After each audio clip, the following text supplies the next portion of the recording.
우리 최태영 교수님은 존경하고 귀한 교수님이신데 영남신학대학교 명예교수로 계시고 있고 사역하고 계시고 교회 신학연구소장으로 사역하고 계십니다. 또 교회도 미랄교회를 담임하고 계십니다.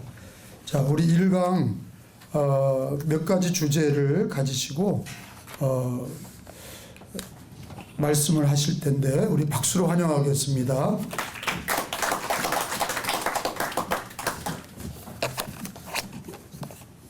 이것도 녹음을 하기 때문에 그냥 이렇게 놔두시죠.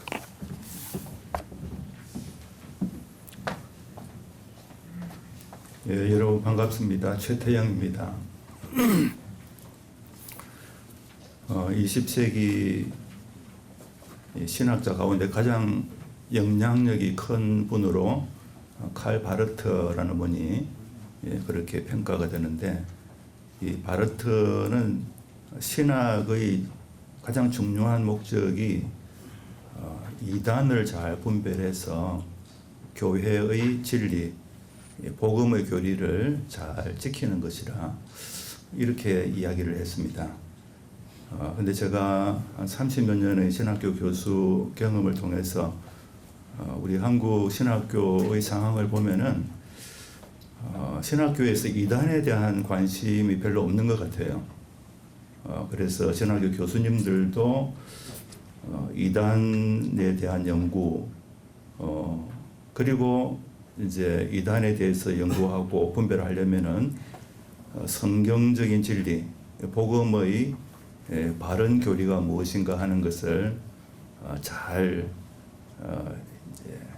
해명을 해야 되는데, 그런 것에 대한 관심이 비교적 적지 않은가 그런 생각을 늘 하고 있었는데, 이렇게 이 국제 기독교 이단 대책 협의회 국의협의회에서 바른 신학 바른 교리라는 주제를 가지고 꾸준하게 이렇게 세미나를 열고 하는 것을 보면서 정말 굉장히 중요한 일을 하신다라는 생각이 들었습니다. 그렇게 제가 소감을 먼저 말씀드리고, 오늘 제가 이단의 판단 기준과 실제라는 제목으로 이제 짧은 시간 말씀을 드리겠는데, 한 소주제로 4가지 정도 됩니다. 여기 책자에 있기 때문에 살펴보시면 되겠습니다. 첫째는 이단 사이비 대책위원회 운영 세칙의 신설한 주요 내용 이렇게 되어 있는데 좀 말이 깁니다. 여기 우리 통합처, 저는 통합처 소속인데 통합처 교회뿐만 아니고 다른 교단도 많이 계시기 때문에 그걸 제가 고려해서 말씀을 드리겠습니다. 제가 통합처 이단 대책위원회 전문위원으로 여러 해 좀 봉사를 했고, 최근에는 상담소장이 좀 중요한 직책인데 2년을 이제 하면서 뭐 나름대로는 여러 가지 일을 했고 또 소감도 많습니다. 그 중에 가장 큰 것이 뭐냐 하면은 이단을 규정하는 데 있어서 누가 이단을 연구하고 누가 심사하는가, 누가 판단하는가, 누가 하느냐에 따라서 결과가 완전히 달라지는 그런 경우를 많이 봤습니다. 어떤 하나의 이제 A라는 그런 집단이 있다면 거기에 대해서 이쪽 분들이 연구하고 판단하면 이단이 되고, 또 다른 쪽 분들이 연구하고 판단하면은 아무런 문제가 없는 이런 사례들이 있거든요. 극단적으로 이렇게 되는데, 이렇게 극단화시키지 않더라도 그 중간에서 굉장히 많은 이런 일들이 왔다 갔다 하는 이런 일들이 있는 걸 보면서 제가 이제 누가 이단을 연구하고 누가 심사하고 누가 판단하더라도 같은 결과, 뭐 똑같을 수 없겠지만은 인간이니까, 그러나 누가 보더라도 좀 인정할 만한 그런 동일한 결과가 나오도록 이 이단 연구와 판단이 이루어져야 되지 않겠는가 그런 생각을 많이 했습니다. 그래서 그걸 위해서 한 것이 이단의 기준, 이단을 규정하는 그 원칙과 기준을 분명히 해야 된다. 그래서 누가 하더라도 같은 결과가 나오도록 이렇게 만드는 것이 필요하다라는 생각을 했고 다행히 그것이 잘 진행이 되어가지고 금년 9월달에 우리 이단 대책위원회에서 여기 나오는 것처럼 운영 세칙에 바로 이것을 이단을 규정하는 원칙 그리고 무엇이 이단인가를 말할 수 있는 객관적인 기준 이것을 확정해서 총회 보고했고 그것이 통과되었습니다. 그래서 앞으로는 누가 하더라도 이 원칙과 기준을 따른다면은 거의 동일한 결과가 나오지 않겠나 그런 생각을 합니다. 그 내용을 잠시 제가 한 10분 정도 소개해 드리려고 합니다. 기본 원칙 첫째 좀 여러 가지 있습니다만 오늘 조금 단축시켜서 그렇게 제가 적어 놓았습니다. 증거에 근거하여 판단하고 추측이나 선입견을 배제한다. 이단이라고 하는 것은 굉장히 심각한 일이지 않습니까? 영적인 사형 선고라고 할 수 있습니다. 이단이라고 하는 것은 그러니까 세상 법정에서 사형 선고하는 거는 그거는 이 세상 살 동안에만 해당되지만 이거는 영원히 지속되는 그런 결과이기 때문에 훨씬 더 그 심각한 일이라고 할 수 있습니다. 이런 이단을 규정하는 데 있어서 어떤 팩터, 그 증거가 없이 그냥 좀 추측이라든가 어떤 또는 선입견 그런 것을 가지고 했어야 되겠는가? 너무 당연한 말이 되겠죠.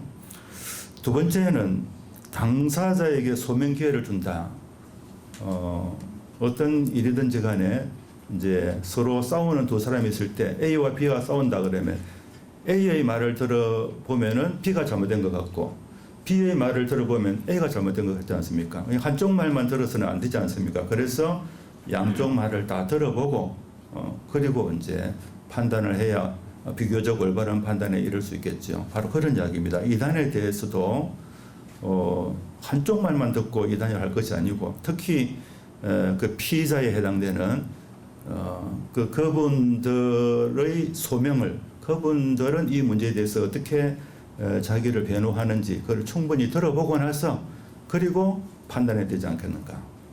이것도 너무나 당연하고 상식적인 것인데 실제로는 잘 안 이루어지고 있었다라는 것을 이제 보았습니다. 세 번째는 정치적인 의도 및 판단을 배제한다. 이단을 규정하는데도 정치가 너무 크게 이렇게 개입되는 것을 이 피부로 많이 느꼈는데 이것도 정말 보통 문제가 아니라고 생각합니다. 이단은 철저하게 교리에 관한 겁니다. 교리에 관한 것인데 이것을 이제 정치라 그러면 정치적으로 가까운 사람이 있고 좀 멀리 있는 자기와는 반대 입장에 서 있는 사람들이 있지 않습니까? 이럴 때 자기와 가까운 사람들한테는 그냥 잘 봐주고 뭐 웬만큼 문제 있어도 문제 없다고 하고 자기와 반대편에 있는 사람들에 대해서 의도적으로 이단도 아닌데 이단으로 이렇게 만든다고 표현해야 되나요? 뭐 이런 식으로 하는 그런 것이 비일비재하기 때문에 정치적인 그런 거를 배제해야 된다. 네 번째로는 윤리적 과오를 이단으로 규정하지 말아야 된다. 윤리적으로 뭐 좋은 사람이 있고 나쁜 사람이 있는데 윤리적으로 그럼 윤리적으로 아주 나쁘다고 해서 이단으로 하면 안 되죠. 윤리적으로 나쁜 것이지 그 교리 문제가 아니기 때문에 그래서 윤리와 교리를 이제 뒤섞어 가지고 그렇게 해도 안 되겠다. 이런 원칙을 지켜야 되지 않겠는가라는 걸 했고요. 그다음 이단 판단의 기준은 구체적으로 그러면 이제 어떤 기준에 따라서 무엇에 어긋나면은 이단이라고 할 것인가라는 문제인데 이것도 실제 우리 그 운영체 측에 있는 것보다는 제가 굉장히 단축시켜서 지금 소개를 합니다. 이것은 어떻게 만들었느냐 하면은 우리 역사적으로 우리 기독교 초기 고대 교회부터 현대에 이를 때까지 그 정통 교회 혹은 공의회에서 이단으로 규정 어떤 것을 이단으로 규정했는가 이걸 또 살피고 또 현재 있는 뚜렷한 이단들 그리고 성경적으로 명확한 거 이것을 이제 정리해서 이렇게 만들었습니다. 여기 보면 다 누구나 다 인정할 수 있는 그런 내용들일 겁니다. 첫째는 성경에서 벗어난 계시를 주장하는 거. 두 번째는 성경과 동등한 권위를 가진 다른 경전, 하나님 말씀으로서의 성경의 권위를 부정하거나 성경에 대한 현저히 자의적인 잘못된 해석. 결국 알고 보면은 이단을 규정할 때 결국 성경을 기준으로 성경의 잣대로 이렇게 하게 되는데 결국은 성경 해석에 연결됩니다. 성경 해석을 어떻게 하느냐. 이단은 대부분 성경 그 자체를 인정하지 않거나 성경 권위를 부정하거나 성경을 너무 자의적으로 자기 마음대로 해석하는 그런 집단이 이제 이단이 대부분 되는데, 근데 우리 뭐 정상적인 목회자들도 이제 성경을 늘 해석하는데 성경을 자의적으로 전혀 해석 안 한다 이렇게 말할 수는 없습니다. 저도 성경 해석할 때 굉장히 다른 사람이 볼 때는 자의적으로 해석한다 이렇게 판단을 받을 수 있거든요. 누구나 다 마찬가지입니다. 그런데 이제 여기서 자의적으로 해석하면 무조건 이단이다 이러면은 안 되고 그러면 이단이 안 될 사람이 거의 없거든요. 근데 현저하게 정말 그 어떤 공통적인 상식에 벗어날 정도로 현저하게 잘못된 해석을 할 때 그때는 이단이라고 한다. 성경의 권위 자체를 이제 부정하거나 이거는 말할 것도 없고 성경 해석에 있어서도 너무 자의적으로 해석하면 이단이 된다는 것입니다. 세 번째는 삼위일체를 부정하거나 삼위일체에 대한 현저히 잘못된 해석. 삼위일체론적으로 이단이 많이 발생하는데 하나님은 삼위일체 하나님이라는 사실을 부정하면 이단이 됩니다.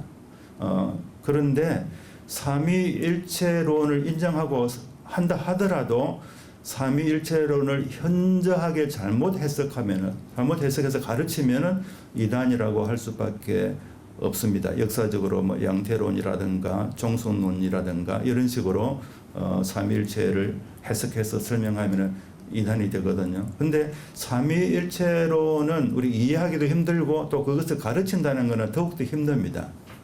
그래서 삼위일체론과 관련된 이단들은 정말 현저하게 잘못되지 않는 한 그냥 그것을 넘어가야 되지 않는가라는 생각을 합니다. 왜냐하면 이것을 삼일체론을 이론적으로 정확하게 말하는 자체가 어렵기 때문에 다른 사람이 말하는 삼일체론을 그게 이단이다 틀렸다라고 말하기는 더욱더 어려운 것이거든요.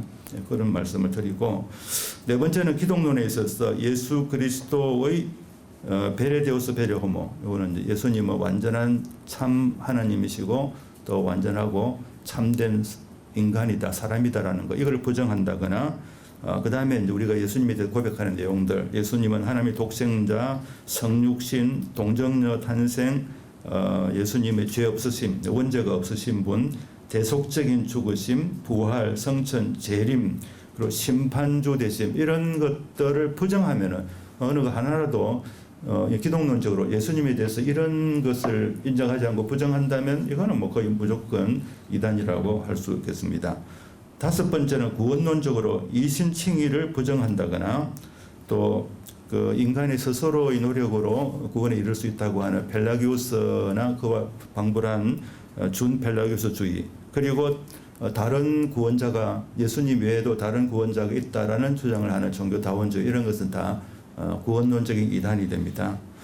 그 다음에 여섯 번째로 신자의 부활, 종말론적으로 우리 신자들이 마지막 날 부활한다는 것, 그리고 하나님 앞에서 심판을 받는다는 것, 심판을 받게 되면은 천국에 가든지 지옥 가든지 그렇게 한다라는 것, 이런 종말론적인 교리를 부정하면 역시 이단이 됩니다. 마지막으로 창조를 부정하는 진화론. 요즘 뭐 진화론이 우리 그 문화와 또 학교에 많이 유포되어 가지고 우리 하나님이 창조주시라는 것을 믿기가 학생들이 좀 어려워져 있는데, 그런 진화론, 그리고 현대에서는 창조 질서를 훼손하는 퀴어 신학, 하나님이 사람을 남자와 여자로 창조하셨다는 것, 이거를 부정하고 하는 지금 동성애를 옹호한다거나 하는 이런 것도 다 이단에 해당되겠습니다. 이런 것들이 이단을 규정하는 판단 기준이라고 할 수 있습니다. 그래서 이단인지 아닌지를 할 때는 이런 기준을 이제 보고 여기에 근거해서 판단하면은 비교적 정확하게 무난하게 판단할 수 있지 않을까 생각됩니다. 두 번째로는 인터콥 선교회에 대해서 말씀을 드리겠는데, 인터콥 선교회는 여기 계신 목사님들이나 뭐 다 잘 아시겠지만은 우리나라뿐만 아니고 세계적으로도 아주 거대한 그 선교 단체입니다. 우리 교회가 해야 될 가장 중요한 일이 이제 선교 사역이라고 할 수 있는데, 인터콥은 그런 면에서 굉장히 그 좋은 역할을 담당하고 있는 선교기관인데, 이 인터콥 선교회가 그동안 그 지역 교회 목사님들과 또 현지 선교사들과 어느 정도 갈등, 마찰 이런 것들이 있어가지고 꾸준하게 인터콥이 이단이 아닌가라는 그런 질문이 들어왔고, 그래서 우리 교도만 하더라도 통합교만 하더라도 오래전 제 기억으로는 2011년입니다. 지금부터 11년 전에 이 인터콥에 대해서 이단으로 규정해 달라라는 이런 이제 요청이 왔어. 다행히 그때 제가 전문위원이었고, 그때 그래서 이 인터콥을 맡아서 제가 이제 한번 살펴보았는데, 그렇게 했고, 그래서 2011년에 그 연구 보고가 이루어졌고, 그 이후에 계속해서 이제 인터콥 측에서 재심 요청을 했습니다. 그래서 2013년에 두 번째, 2015년에 세 번째하고, 그 다음에 이제 2020년인가 그때 다시 한번 하고, 그리고 금년에 제 기억으로는 금년이 한 다섯 번째로 이렇게 인터콥 연구를 하고 이제 보고가 되었습니다. 근데 지금도 제가 이것을 인터콥을 다루는 이유는 이게 아직 끝나지 않은 문제고 계속 진행 중인 이단 문제에 관해서 계속 지금 왈가왈부하고 있는 것 중에서 아마 현재로서는 가장 큰 문제인 것 같아서 우리 이 국위협에서 한번 다룰 필요가 있지 않는가라는 생각이 들어서 말씀을 드리는 겁니다. 여기에 적혀 있는 내용을 제가 읽어가면서 설명을 드리겠습니다. 첫째, 예장 통합책의 연구 경과 1차 연구 결론 2011년에 연구 결과가 어떻게 됐느냐 하면 사소한 교리에서 문제점이 지적이 되었습니다. 사소한 교리는 내용은 그 하나님의 사정론, 그리고 백투 예루살렘 이런 것들이 큰 문제는 아닌데 그래도 좀 약간의 문제점은 있다 이렇게 해서 지적이 되었고, 그래서 이것이 약간의 문제점은 있지만 이단으로 규정할 근거는 전혀 없다 이렇게 보았습니다. 이단은 아니고 다만 이런 문제점이 있으니까 문제점을 지적하고, 그래서 참여 자제 및 예의주시로 이제 결론이 났습니다. 두 번째, 세 번째가 2013년, 아까 제가 말씀드린 게 맞네요. 2013년, 2015년 2차, 3차 재심 요청에 있어서 또 연구를 했는데, 그 결론은 교리적인 문제는 없다. 1차에서는 교리적으로 약간의 사소한 문제점이 지적이 되었지만은 2차 재심, 2년 후 재심할 때는 그런 문제들을 다 그 해결을 하고, 예를 든다면은 그런 문제점이 지적이 된 책들, 최바울 대표가 낸 책들을 다 이제 회수하고 폐기하고 이런 그 행동을 했습니다. 그래서 더 이상 교리적인 문제는 없다. 단 지역 교회 및 현지 선교사들과의 갈등 문제가 있기 때문에 그러니까 이건 교리적인 문제라기보다는 좀 선교 정책이라든가 실제 그 현장에서 이런 좀 아름답지 못한 이런 그러니까 서로 화합이 되지 않고 서로 갈등하는 이런 것이 있으니까 이 문제에 대해서 뭔가 좀 우리 총회가 그 정리된 답변을 줘야 되지 않느냐 이래가지고 이제 결국은 그 결론은 1차와 똑같은 결론을 내렸습니다. 참여 자제 및 예의 주시 그대로 유지하는 식으로 됐습니다. 그 다음에 4차가 2020년에 이루어졌는데 그 연구 내용은 보니까 이거는 제가 전혀 관여하지 않은 것입니다만은 우리 그 내용을 보니까 연구 내용은 전과 똑같았습니다. 그런데 마지막에 타 교단과 보조를 맞추기 위해 제재를 강화하려고 했습니다. 그래서 참여 금지. 왜 그러냐면 이유는 하나도 없고 다른 교단들이 굉장히 세게 하는 데 비해서 금지하는 쪽으로 하는 데 비해서 우리 통합교단이 너무 느슨하다. 그래서 다른 교단과 보조를 맞추자. 그런 것으로 이렇게 참여 금지로 결론을 내렸습니다. 참여 금지 해가지고 총회 보고를 했는데 총회 보고에서 안 받아들였어요. 총대들이 굉장히 반대 의견이 있고 해가지고 1년 더 연구하자 이래가지고 이제 1년 더 연구를 하고 그다음에 마지막으로 5차 연구를 하게 됐습니다. 그것이 금년에 연구를 했습니다. 두 번째 넘어가면 2022년 연구 결론입니다. 연구 결론 첫째, 지역 교회 및 현지 선교사들과의 갈등 문제를 해소하기 위해서 이대위 통합교단 이대위와 인터콥 간의 MOU를 체결하여 실시한다. 두 번째, MOU 내용은 인터콥이 통합교단으로부터 교리와 신학의 지도를 받는 것을 골자로 하여 그리고 지역교회와 현지 선교사들과의 관계 문제를 해소하는 방안을 그 MOU에 담았습니다. 참고로 이 MOU는 그 인터콥 측에서 이제 제안을 한 것을 우리 이대위에서 이제 받아들인 그런 식으로 된 것입니다. 3번 기존의 참여 자제 및 예의 주시를 유지하되 MOU가 잘 실행될지 안 될지 모르니까 이제 그대로 유지하고 이게 잘 실행된다면 1년 또는 2년 안에 재론을 하기로 그렇게 이대위가 결론을 내렸습니다. 재론한다는 것은 이게 잘 된다면 완전 해지한다라는 그런 전제를 가지고 한 것입니다. 구체적으로 밝히지 않았지만은 그런 내용으로 이것이 이대위에 통과되었고 이것이 총회에서 9월 총회에서 또 보고되고 받아들여짐으로써 이제 우리 통합측에 관한 한 인도컵 문제는 MOU를 실제로 체결하고 MOU 내용대로 이행하면은 문제는 완전히 해결되는 것으로 이렇게 생각이 됩니다. 그 3번에 보면은 양해각석은 MOU의 주요 내용이 무엇인가? 여기 좀 내용이 많지만 여기서 제가 간략하게 정리를 했습니다. 통합교단 총회 2단 사이비 대책위원회가 주관하는 신학대학원 수준의 교육을 인터콥의 간부들이나 선교사들, 선교 후보들이 받겠다 하는 그런 내용입니다.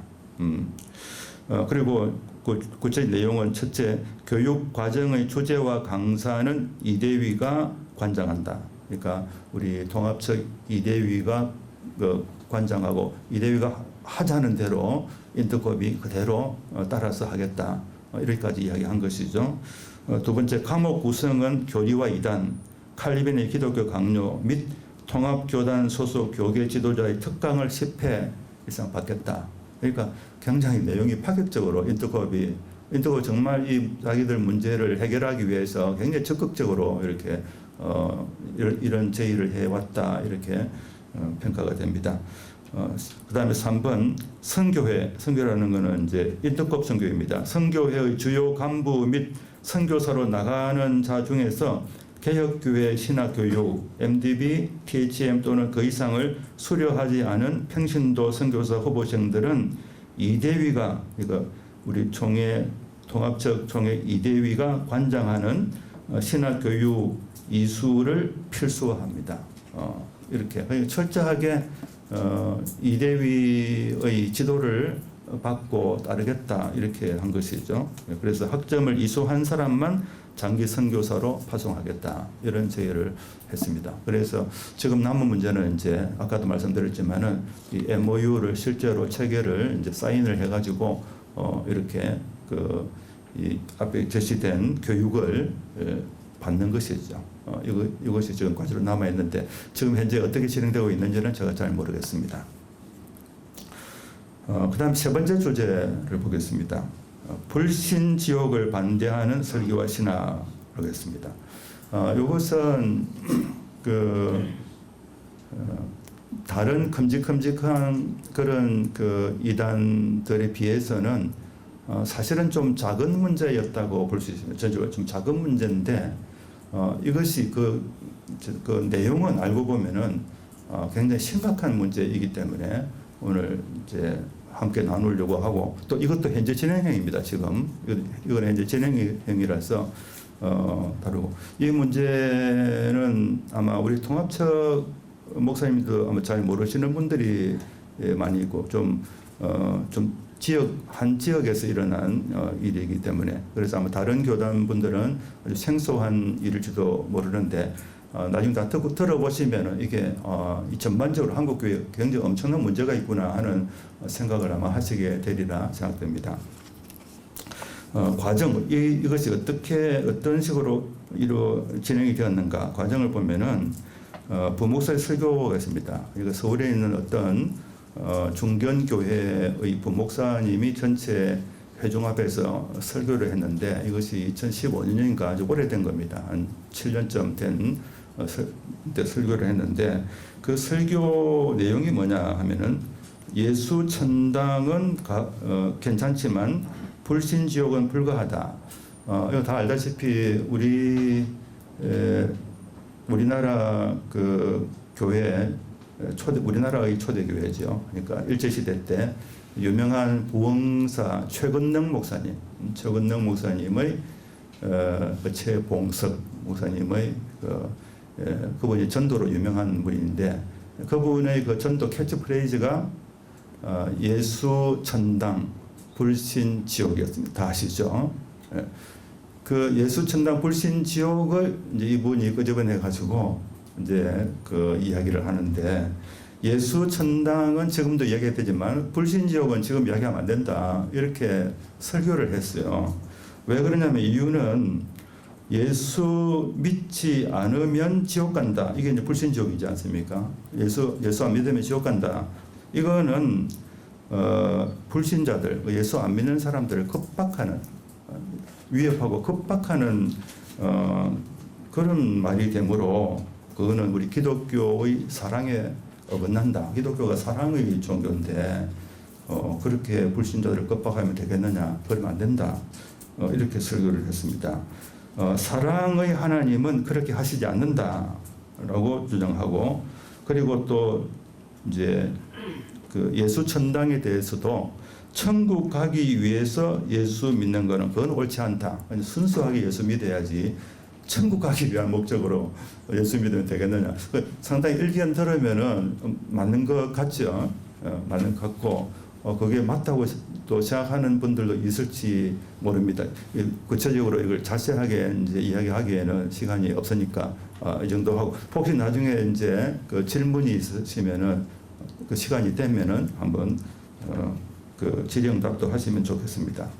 자, 이 설교에 대해서 그 교회에서 전체적으로 아무 문제가 없었어요. 이런 설교를 했는데 그런데 이제 모 장로가 담임 목사님이 가서 이의를 제기했습니다. 이게 성경적으로 잘못된 거 아니냐라고 이의를 제기했는데 그러자 그 담임 목사님께서 그 설교를 한 부목사님을 오히려 이제 두둔하면서 설교에 문제가 없다 이렇게 답변을 하셨답니다.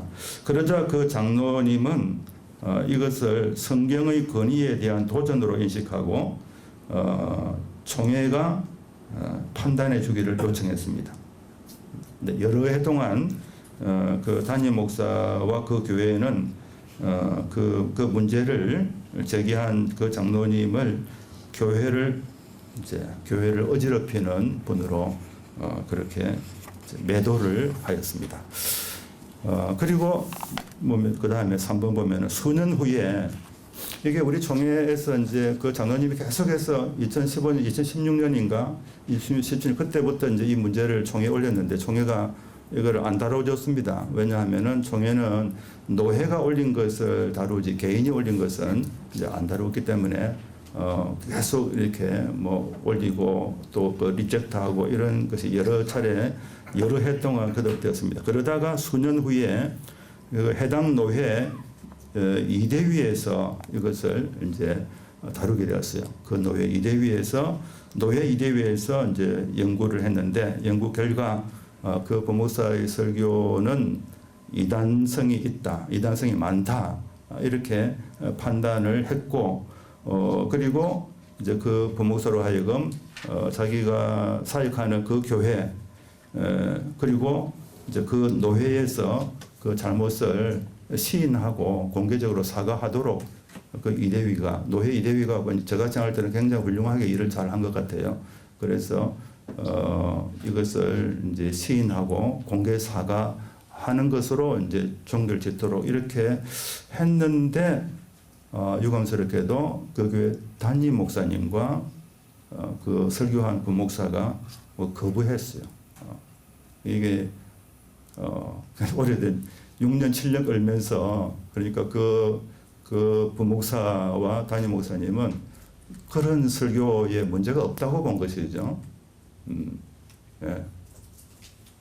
그리고 노회 이대위에서 이렇게 이단성이 있다고 하고 그러나 이제 그 목사님을 보호하기 위해서 공개적으로 그 잘못했다고 시인하고 사과하면은 된다고 이렇게까지 이제 말하자면 살 길을 열어주었는데 그걸 거부한 것이죠. 그러니까 그 설교에 대해서 문제가 없다라는 이제 주장을 한 것으로 볼 수밖에 없죠. 그래서 노회 이대위는 결국 총회 이대위에 최종 판단을 요청했습니다. 그러니까 노회 이대위가 노회장 이름으로 이제 총회에 요청했기 때문에 그때 비로소 이제 총회에서 이걸 받아서 정식으로 다루게 된 것입니다. 큰 두 번째 총회 이대위의 연구 결론과 총회 결의. 그 총회 연구 결론만 제가 말씀드립니다. 그 설교와 답변서를 종합해 볼 때 그는 지옥 심판을 부정하게 하거나 최소한 경시하게 하며 또 천국에 대한 소망도 약화시키고 있다. 두 번째 문제의 핵심인 불신지옥은 예수 천당과 짝을 이루는 복음 선포의 하나의 표현으로서 예수님을 믿지 아니하면 지옥에 가는 심판을 받는다는 것이다. 그런데 이를 부정하였으므로 성경의 가르침을 명백히 위배하였다. 3. 더욱이 소속 노회가 합당하게 제안한 공개 사과를 거부한 것은 그의 부적절한 설교가 단순한 실수에서 나온 것이 아니라 그에게 성경의 가르침을 부정하는 이단성이 있기 때문으로 판단된다. 그게 이제 우리 총회 이단 대책위원회 연구 보고서의 결론 부분 그대로 제가 옮겼습니다. 자, 이것이 이제 총회에 이렇게 보고되니까 그때 이제 그 노예 소속의 목사님이 총회에서 그 목사를 구제하기 위해서 막 굉장히 이제 발언을 하고 그 총회 그대로 받아들이면 안 된다고 이렇게 막 했어요. 그래 이것 때문에 굉장히 많은 이제 논란이 벌어졌습니다. 그래서 결국은 어떻게 됐냐면 총회는 당사자의 시인과 공개 사과를 조건으로 이대위가 1년간 더 연구하기로 결의를 했습니다. 그래서 이게 종결되지 않고 지금 진행 중에 있습니다. 제 생각으로는 그분이 그 부목사님과 또 그 부목사님을 그동안 이렇게 보호해 온 그 담임 목사님이 이제는 함께 이거는 정말 잘못된 설교였다 하는 걸 시인하고 공개적으로 사과하면은 문제는 해결되지 않을까 그렇게 생각이 됩니다. 여기서 중요한 것은 이제 평가입니다. 평가. 저는 이걸 쭉 보면서 이게 단순히 그 교회의 문제인가 라고 질문할 때 그게 아니다는 것이죠. 제가 여러 이제 케이스를 경험해 본 결과 이건 하나의 대표성이 있는 것이지 그 교회에 국한된 문제가 아니다. 이거는 한국 전체 우리 통합적뿐만 아니고 아마 기독교 전체에 뭐 많고 적은 간에 이게 연루되어 있는 그런 문제가 아닌가라는 생각이 들어서 제가 이렇게 평가를 했습니다. 평가 1. 사안은 단순하지만 현재 목회 현장과 그리고 현대 신학이 가지고 있는 총체적 문제를 노출시킨 사건이다. 제가 서두에 그 칼발트 신학에 대해서 제가 한마디 했는데 저는 신학자로서 이게 신학 문제구나라는 생각을 이번 이 케이스를 통해서 제가 깨닫게 되었습니다. 두 번째, 성경에 어긋나는 이단적인 설교를 해도 인식하지 못하고 넘어가는 교회. 그 교회 아마 제 생각으로는 뭐 수백 명이 그 설교를 들었는데 그에 대해서 이게 문제가 있구나 이건 아니다. 그것도 보통 눈에 띄는 것이 띄는 문제 아닙니까? 주제가 예수 천당 불신지옥 이거 뭐 웬만하면 다 알 수 있는 문제인데 이거를 거부한 것이기 때문에 그러면은 보통 성도들이라도 아니 이게 과연 뭐 이래도 되나 하는 그런 생각을 할 법도 한데 제가 듣기로는 그 교회에서 이게 아무런 문제의식이 없이 넘어갔어요. 딱 문제 제기한 분 장로님 한 분밖에는 문제를 제기한 사람이 없다는 것 이것이 저는 이게 진짜 큰 문제가 아닌가라는 생각이 들었습니다. 아무렇게나 설교를 이단적인 설교를 해도 교회가 그냥 아멘 하고 끝내버린다는 거예요. 이게 이러면 어떻게 되겠습니까? 교회가 진리의 공동체가 아니고 사실상 이단적인 공동체가 되어버린 것이죠. 이단이 그냥 그대로 무사 통과한다면 그러면 우리가 바깥에 있는 이단들을 향해서 너가 이단이다 이렇게 말한다는 게 의미가 없지 않겠습니까? 우리 자신이 지금 문제인데. 세 번째, 장로가 문제를 지적해도 무시하고 덮어버리는 담임 목사와 당회. 좀 안타까운 생각이 듭니다. 여기 계신 목사님들 교회는 절대 안 그렇겠죠.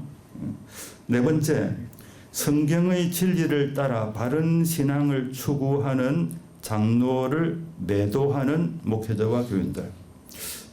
제가 이제 이 문제가 있어가지고 결국은 그 장로님도 만나보고 이제 이야기도 들어보게 됐는데 제가 정말 참 안타까웠어요. 그 교회가 오히려 바른 진리, 성경적인 진리를 추구하는 장로님을 그냥 매도해가지고 그냥 못 견디게 만들고 그 장로님이 그 교회에서 장로로 취임하신 분인데 그 교회에 더 출석을 하기 힘들도록 이렇게 만들어버리는 거예요. 이렇다면 이 보통 문제가 아니지 않습니까? 이 거의 뭐 이단적인 수준이라고 저는 그런 생각이 들어요. 정말 이제 겉으로는 발전한데 어떻게 이런 일이 일어날 수 있는? 그리고 이것이 이 교회 하나뿐이겠는가라는 것이 제가 가진 이제 큰 문제 의식입니다. 다섯 번째로 비성경적이고 이단적인 설교를 가능하게 만든 현대의 신학 등등 총체적 난국임을 보여주고 있다. 갈로에 제가 좀 썼는데 작은 글씨지만 한번 읽어보겠습니다. 그의 설교는 그 부목사의 설교는 그가 배운 신학을 반영하는 것으로 보입니다. 만일 그가 현재 신학교에서 가르쳐지는 신학을 열심히 공부하지 않았으면 그런 설교를 하지 못했지 않겠나 그런 생각이 듭니다. 현대의 신학 중에 설교와 목회에 도움이 되기보다 오히려 부정적인 영향을 주고 있는 것이 적지 않음을 인식하고 교회가 경각심을 가질 필요가 있다. 제가 이번 설교를 가만히 제가 봤거든요. 보니까 이 설교는 그 자체적으로는 잘했어요. 이단적인 이런 내용을 제외하고는 그 설교학적으로 잘했고 그리고 이 이단적인 저는 결론이 이단이라고 생각합니다만은 이 이단적인 주장을 하기 위한 그 근거를 굉장히 신학적으로 잘 제시를 했어요. 그러니까 신학 공부를 대충 하면은 이 설교를 못 합니다. 그래서 저는 이 법무사님은 저 누군지 저 한 번도 본 적이 없지만은 이분은 신학 공부를 신학교에서 열심히 했든지 아니면 그 다음에 목회를 하면서 또 신학 공부를 따로 했든지 모르지만 현대 신학을 열심히 공부한 사람에 속해요. 근데 이분이 이런 이단적인 설교를 하게 만든 거는 처음부터 이렇게 하지는 않았을 거 아닙니까? 현대의 신학이 이렇게 만든 것이에요. 이게. 현대 신학이 이 사람을 이런 이단적인 설교를 하게 만들었다. 저는 이런 결론을 부정할 수 없는, 제가 볼 때는 부정할 수 없는 결론이었습니다. 그러니까 제가 신학을 30여 년 가르친 사람으로서 정말 이거는 남의 일을 갖지 않고 정말 이건 총체적인 우리 한국교회 이런 목사님이 어디 여기서만 있겠습니까? 저는 굉장히 많이 있어요. 제가 어제만 해도 사실은 정말 이상한 이야기를 제가 들었어요. 그리고 우리 어떤 그 목사님이 저한테 전화를 해가지고 이런 황당한 게 있는데 이거 한번 봐달라고 그러더라고요. 보니까 내가 조직신학자니까 한번 봐달라 해서 봤는데 정말 황당하게 황당하게 이로 말할 수 없는 것을 여러 목회자들을 대상으로 그걸 가르치는 거예요. 그런 일이 있습니다. 그래서 저희 현대의 그 신학 교육이 정말 좀 길을 헤매고 있는 것이 아닌가라는 생각이 들어서 여기 좀 교계적으로 영향력 있는 분들이 좀 잘 좀 하셔야 되지 않겠나라는 생각을 합니다. 시간이 얼마나 거의 다 됐죠? 정리해 주세요. 예. 네? 정리해 주세요. 그렇습니다. 그럼 마지막 4번 요거는 원래 제가 없었는데 사실은 요즘 제가 이제 개인적으로 가장 큰 관심을 가지고 있는 것이 로마 가톨릭 교회입니다. 저는 로마 가톨릭을 하죠. 그냥 로마 교회라 그러는데 혹은 천주교라고 이야기합니다만은 제 주위에서도 그렇고 많은 목회자들과 또 평신도들이 이 천주교를 우리가 어떻게 봐요? 천주교 이단입니까 아닙니까? 이런 질문들을 무척 많이 하거든요. 이 문제에 대해서 우리 교단도 이미 다룬 적이 있고 그런데 사실 명료한 결론을 내리지를 못하고 있는 실정입니다. 그래서 제가 이건 아주 짧지만 그냥 여기 정리한 것을 제가 읽어드리겠습니다. 저는 로마 교회는 교리적으로 이단이다라고 생각을 합니다. 이단이 아니라 교리적으로 말하는 것이죠. 다른 면으로서는 좋은 점이 많이 있을지 모르지만 중요한 것은 교리인데 교리적으로 이단이 아니라고 할 수 있는 근거가 도대체 없는 곳이 로마 교회라고 생각합니다. 첫째, 로마 교회의 최고 권위는 성경이 아니라 그 교회입니다. 16세기 종교개혁들이 솔라 스크립투라 오직 성경의 권위로 성경의 진리를 추구를 했는데 그 당시 로마 교회는 그걸 안 받아들였지 않습니까?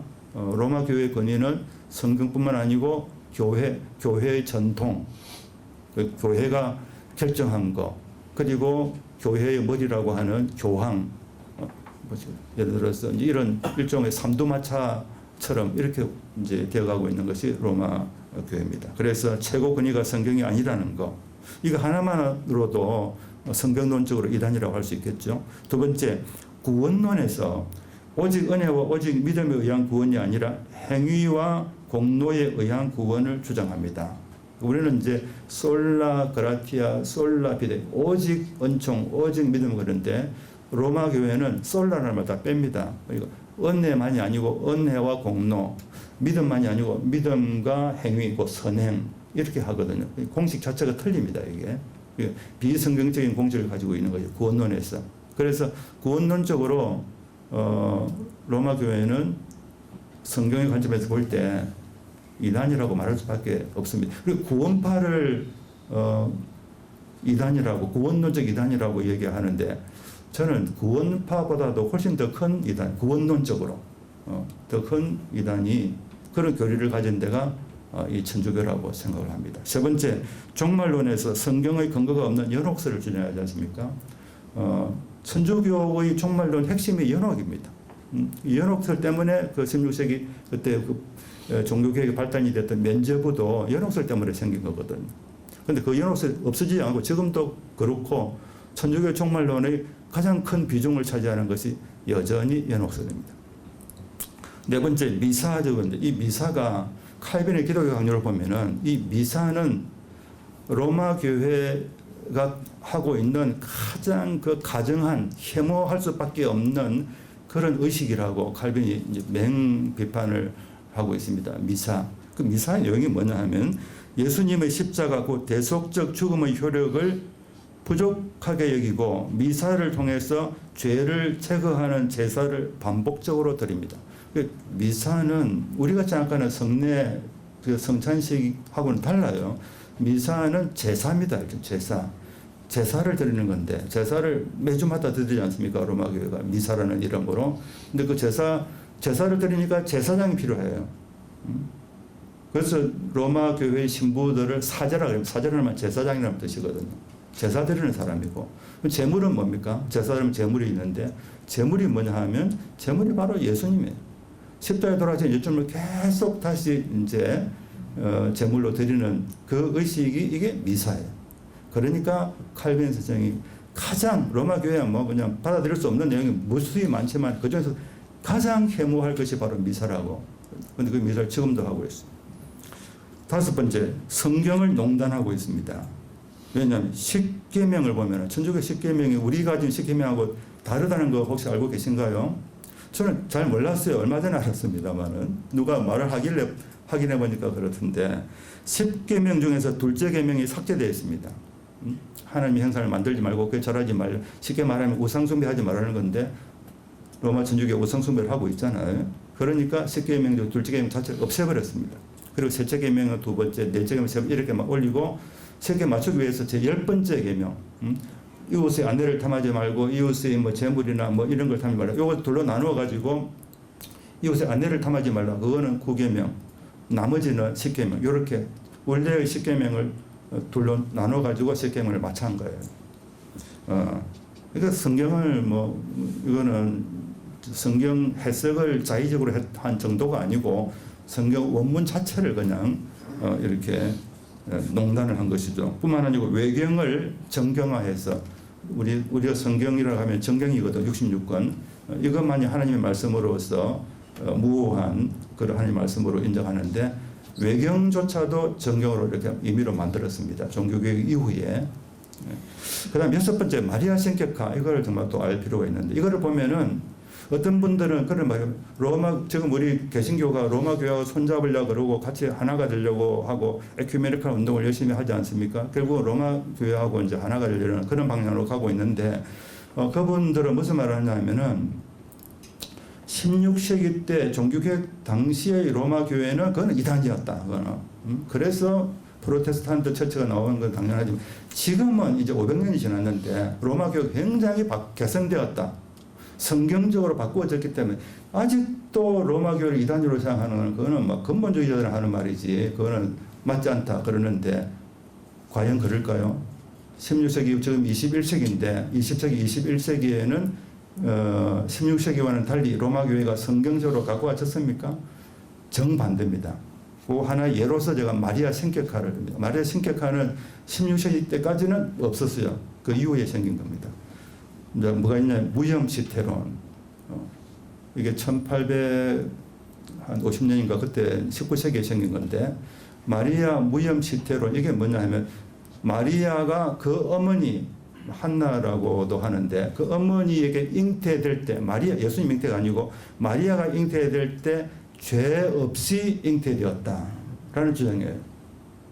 그러니까 이것은 마리아의 원죄가 없다. 마리아는 원죄가 없다라는 거 말하는 겁니다. 그러니까 원죄가 없이 태어난 사람 예수님밖에 없는데 하나님의 아들이신 천주교에서는 마리아도 원죄가 없습니다. 예수님하고 같이 만들었어요.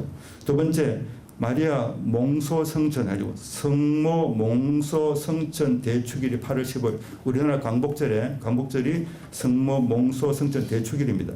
이 몽소 성천의 말은 무슨 말이냐면 마리아가 죽을 때에 죽음을 보지 않고 하늘로부터 불리어서 하늘로 올라갔다는 겁니다.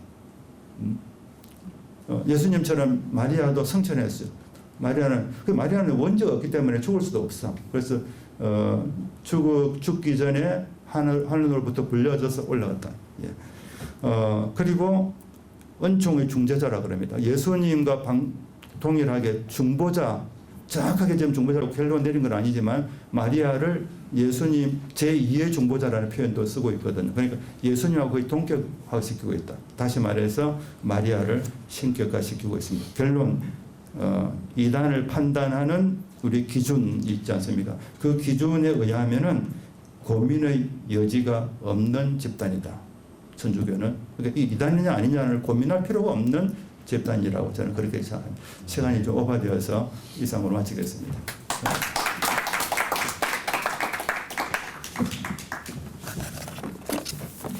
제 시간 운영상 바로 시작하겠습니다. 다니엘 목사님 나오셔서 기도해 주시고 2강을 바로 시작하고 시간 안에 끝냈으면 좋겠습니다.